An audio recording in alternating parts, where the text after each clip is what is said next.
dans les premiers temps de la télévision, l'expression politique, c'était l'allocution du général de Gaulle. Et puis, il y a eu des émissions, des débats, des magazines, et on a commencé à réfléchir à la façon dont on allait communiquer sur l'action politique. Et puis après, on a cherché à trouver des actions qui permettaient de mieux communiquer.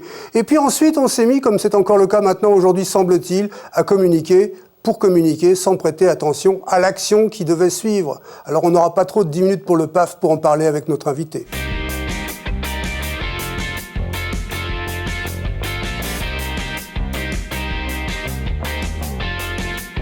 Et notre invité aujourd'hui, c'est Nadège Abomangoli. Merci d'avoir accepté notre invitation. Merci de m'avoir invité. Alors vous êtes entre autres porte-parole du PS, élu local. Alors je viens de dire à l'instant que souvent on communique pour communiquer et pas pour agir. Vous êtes d'accord avec ça ? Certains le font. En tout cas, il y a une tentation pour ça. Parce que, vous savez, aujourd'hui, les moyens de communication se sont développés. Il y a 10 ans, ne serait-ce qu'il y a 10 ans, c'était pas exactement la même chose. Internet n'avait pas autant explosé. Les réseaux sociaux et les chaînes d'infos en continu sont là. Les médias sont par ailleurs friands aussi de communication un peu people parce qu'il faut vendre du papier. Et donc la tentation est grande. Oui, mais le sens de ma question, c'est est-ce qu'aujourd'hui, vous me confirmez que dans certains, on va dire, cabinets, on se dit, tiens, on va annoncer ça, on verra si on le fait ou pas, on l'annonce, ça peut nous servir pour gagner des points dans les sondages ou en vue d'une élection ou pour saper le travail de l'adversaire, on communique pour communiquer. C'est ce que vous appelez des ballons d'essai. Mais ballons d'essai ou des ballons tout court parce qu'il n'y a rien derrière. La tactique est un peu risquée puisque ce genre d'initiative peut facilement se retourner contre son initiateur. Non, il est possible effectivement, cela arrive, hein, ça s'appelle la communication politique, ça s'appelle des tests, voilà, quelques petits essais, mais ce n'est pas le cœur du métier politique aujourd'hui. Je pense qu'il faut aussi dédiaboliser ça. La communication aujourd'hui est nécessaire, donc tous les cabinets ont des communicants, des chargés de communication, de la presse, parce que ce sont des outils qu'il faut manier. Vous savez qu'aussi ça peut se retourner également contre les politiques s'ils ne maîtrisent pas cet outil. Et vous, en tant que porte-parole, vous êtes serré de près par les communicants où on vous donne des instructions ou on vous laisse parole libre? Non, les instructions sont politiques. On n'a pas de communicants qui nous font du média training ou qui viennent nous expliquer quel punchline il faudrait délivrer sur un plateau. Ça ne se passe pas comme ça. C'est plutôt des messages politiques, un brief politique. Et puis après, on se déploie sur les plateaux ou les radios. Parlons des punchlines, justement, les petites phrases. Hein, maintenant, on appelle ça punchline. Est-ce que vous cherchez des petites phrases quand on fait votre interview? Est-ce que vous vous dites... voilà, il faut que je sorte absolument une petite phrase. Ça m'arrive, et c'est pas même parfois un petit défi de se dire que au cours d'une interview, on pourra placer tel ou tel bon mot. Après, il faut pas que et vous retrouvez ça dans la presse après, parce que le but du jeu, c'est que justement la petite phrase soit reprise. Je suis pas encore à ce niveau de notoriété, mais c'est vrai que parfois, quand on veut comme ça discuter avec des journalistes et puis discuter un peu off, je pense qu'il faut trouver des formules qui impriment, qui le retiennent et qui peuvent à nouveau ressortir. Alors j'ai eu un jour une discussion avec un homme politique que j'admirais beaucoup et que j'estimais beaucoup, qui s'appelle Michel Rocard, dans une autre émission où on parlait de communication, et il m'avait révélé qu'étant ministre, étant Premier ministre, il avait décidé de faire un discours sur l'Europe sans aucune petite phrase, parce que lorsqu'il faisait un discours, on ne conservait que la petite phrase. Et vous savez ce qui s'est passé le lendemain dans la presse? Rien. Il m'a dit, aucun journaliste n'a repris ce que j'avais dit parce que je n'avais pas sorti la petite phrase qui tue, la petite pique pour tel adversaire, etc. Est-ce que vous raisonnez ça? Est-ce que vous constatez encore ça aujourd'hui, bien que les réseaux sociaux, maintenant, viennent ajouter au système de communication ce que les grands médias peuvent faire? Plus que la petite phrase, ce que je peux déplorer, moi, c'est que parfois les médias retiennent les attaques, en fait, les attaques, on va dire, les plus basiques, les attaques sur les personnes, davantage que les attaques sur le fond. Après, pour revenir à l'anecdote de Michel Rocard, malheureusement pour lui, je pense que c'était davantage peut-être le sujet européen qu'il n'a jamais beaucoup imprimé en France, qui n'a pas retenu l'attention, plutôt que le fait qu'il n'ait pas de petites phrases. Il y a certains sujets, par ailleurs, qui nécessite un peu d'être survendu. Parler d'Europe, en France, c'est très compliqué. Donc je pense que typiquement pour ce genre de situation, il lui fallut peut-être être un peu plus punchy voilà, pour être retenu. Alors là, on est sur une petite chaîne de télévision qui, pour autant, n'est pas moins qualitative. Et il est facile de venir. Est-ce que c'est facile pour quelqu'un comme vous, porte-parole du PS, vous n'êtes pas la seule, je crois que vous êtes 4. Nous sommes 4. Est-ce que c'est facile pour vous d'accéder aux médias télévision Est-ce que vous avez des gens qui sont chargés d'aller vous vendre aux chaînes de télé? Alors, on a au Parti socialiste un service de presse, mais vous savez que pour ces passages télé, tout dépend aussi du contexte politique. On est dans une séquence politique depuis quelques années où l'essentiel du débat se joue à l'Assemblée nationale, avec notamment au sein du Parti socialiste quelques petites bagarres que vous connaissez. Bien sûr. Et donc on est dans une parlementarisation presque du débat politique. Donc dans ce cadre-là, c'est très compliqué. En revanche, au moment d'actualité très chaude, on n'est pas trop de 4 pour se déployer afin de porter la ligne du Parti socialiste. Alors il y a un autre lieu où la vie politique s'exprime aussi. Alors est-ce que c'est heureux, est-ce que c'est pas heureux? C'est la vie privée. Et ça va être le sujet de la chronique Pafienne.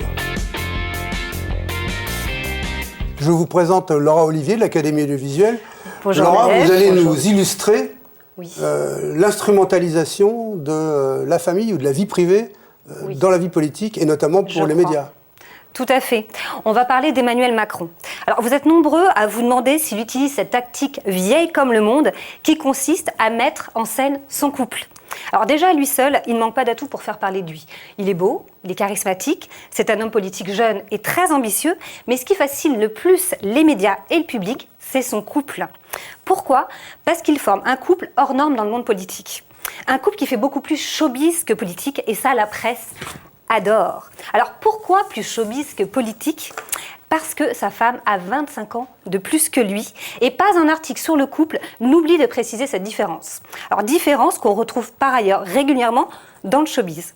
Alors pour ne citer que 2 stars qui sont en couple avec des femmes plus âgées, Ryan Gosling et Zlatan. Mais en politique, c'est en dehors des normes. 100% des présidents de la 5e République étaient ou sont comme Hollande avec des femmes plus jeunes. Pour résumer, le couple Macron est beau, glamour, différent et donc vendeur. Pour preuve, depuis mars 2015, Macron a fait 6 fois la couverture de VSD, presque toujours avec sa femme. En avril 2016, ils font la une de Paris Match, après quoi il dira « Mon couple, ce n'est pas une stratégie de l'exposer et ce ne sera pas une stratégie que l'on reproduira. » Mais 4 mois plus tard, on les retrouve où ? En maillot de bain, à la une de Paris Match toujours. Et 2 jours après sa démission, il est où Macron ? En une de VSD. Seul ? Non. Avec sa femme. Alors, utilise-t-il les médias en mettant en scène son couple ? Je vous laisse en juger. Emmanuel Macron, on ne va pas parler de l'actualité, c'est pas le propos ici, c'est pas une émission politique, mais c'est une bête de communication, c'est une bête de médias. C'est une bête de médias, il est très exposé, il réussit en tout cas à susciter l'intérêt des médias, apparemment ça c'est vendeur. Si une de VSD, ce n'est pas rien. La dernière d'ailleurs, c'est Brigitte Sol maintenant désormais, elle devient aussi un personnage médiatique. Je pense qu'il ne faut pas en abuser parce que les Français ne seront pas dupes très longtemps si le fond ne suit pas. Alors, en parlant du fond, justement, François Bayrou a dit récemment, Emmanuel Macron, c'est un hologramme, c'est un être virtuel, c'est-à-dire qu'il voulait dire par là qu'il n'y avait rien. Finalement, il n'avait pas fait énormément de choses dans un gouvernement dont on dit qu'il a tout raté, qu'ensuite il avait, alors après c'est une appréciation ou trahi ou manqué de loyauté, etc. Et que pourtant, il arrive à être populaire sur du rien. C'est bien la preuve que la communication prime tout en matière de politique. Moi, je pense que c'est surtout la preuve que l'ambition personnelle et l'individualisme aujourd'hui sont des valeurs, en tout cas des modes de fonctionnement très prisés. Finalement, Macron, il colle à l'ère du temps, c'est l'ère de la télé-réalité, je suis là parce que c'est moi. Et Emmanuel Macron, on a le sentiment que, c'est vrai, son parcours est quand même c'est un peu short, enfin, pour parler trivialement.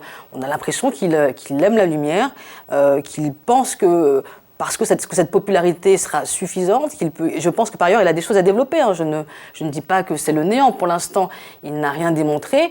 Mais je pense que c'est très lié à l'époque aussi. Je trouve qu'il est très dans l'air du temps. Je ne vais pas dire que c'est la Nabila de la politique, mais voilà, pour l'instant, j'attends un peu plus que ça. Alors, on l'avait connu, il a des grands prédécesseurs qui ont fait de la com. On a eu, je ne sais pas si vous vous souvenez, vous êtes peut-être trop jeune, le président Valéry Giscard d'Estaing, qui n'était pas encore président, qui était ministre à l'époque, et qui est venu jouer de l'accordéon à la télévision. Donc déjà, on communiquait, on essayait d'être populaire. Ça n'est pas neuf, finalement. Ça n'est pas neuf. Il n'a rien inventé. C'est pas neuf. Il n'a rien inventé. Mais est-ce que vous pensez, vous, aujourd'hui, que si demain, Emmanuel Macron, alors on prend cet exemple-là, mais ça pourrait être quelqu'un c'est d'autre, l'exemple du moment. arrive à avoir des performances assez importantes en matière d'élection, est-ce que ça sera parce qu'il est bon communicant ou est-ce que ça sera parce qu'il a quelque chose à faire plus qu'à dire? Moi, je n'ai pas le sentiment qu'en France, malgré toutes les critiques qu'on peut adresser à ce pays, je n'ai pas le sentiment qu'en France, les Français jugent uniquement sur ces questions-là. Les élections présidentielles, c'est certainement le moment démocratique le plus important de ce pays. Et on est jugé sur des messages, une espérance, un projet. Et moi, je suis de gauche. Je sais que Nicolas Sarkozy, en 2012, a gagné sur un projet, une vision. L'a-t-il appliqué ou pas? Les Français ont considéré que non. François Hollande de la même manière. Et lorsqu'on s'écarte un peu trop du sérieux de cette élection, ça ne marche pas. Donc, quand on est trop sur l'image, ça ne marche pas. Quand on est trop sur l'identité, ça ne marche pas. Ça n'a pas marché en 2012 pour Sarkozy. Je pense que les Français ne sont pas si bêtes que cela. Ils connaissent l'environnement dans lequel ils évoluent. Eux-mêmes sont sur les réseaux sociaux, sont friands de médias. Mais pour cette élection-là, je pense qu'on reste quand même très sérieux. Moi, j'ai confiance dans les Français. La confiance dans les Français qui ne sont pas si bêtes que ça. Je pense que ça peut être le mot de la fin de cette émission. Et on se retrouve le mois prochain avec un nouvel invité, un nouveau thème. Si toutefois vous avez pu préserver dans votre emploi du temps 10 petites minutes pour le taf.